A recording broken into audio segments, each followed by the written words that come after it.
Amarjeet Sada, a name whispered in the darkness, a name that chills the soul.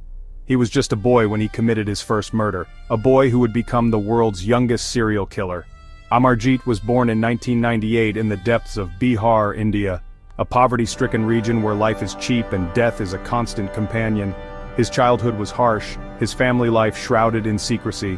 Some say there was violence, neglect, whispers of alcoholism and abuse. Whether these whispers hold any truth we may never know. What we do know is this: Amarjeet Sada killed 3 times. 3 innocent lives extinguished before they had a chance to truly begin.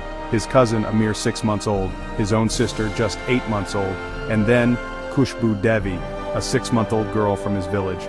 These were not random acts of violence, not crimes of passion. These were cold, calculated killings, the work of a disturbed mind, a mind that found pleasure in inflicting pain, a mind that delighted in the silence of death.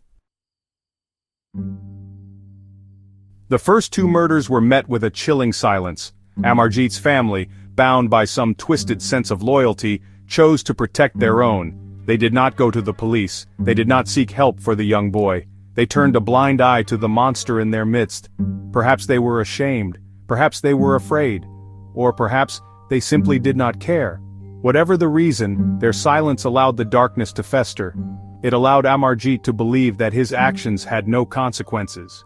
It allowed him to kill again. Khushbu Devi's murder was the breaking point. Her tiny body was found dumped in a field near the village. Her death could not be ignored.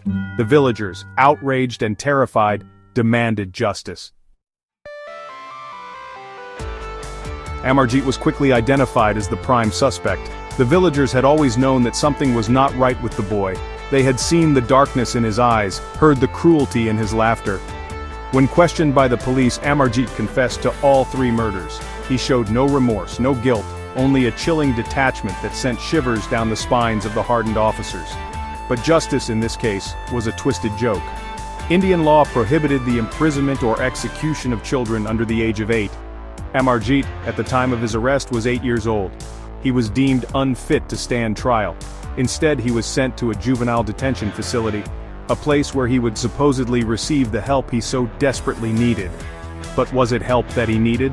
Or was it something far more sinister that lurked within him? The case of Amarjeet Sada sent shockwaves through India and the world. How could a child so young be capable of such unspeakable acts? What could drive a boy to become a monster? Psychologists have offered various explanations.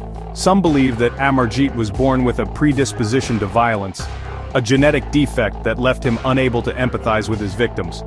Others point to his upbringing, arguing that the violence and neglect he experienced in his early years warped his sense of right and wrong.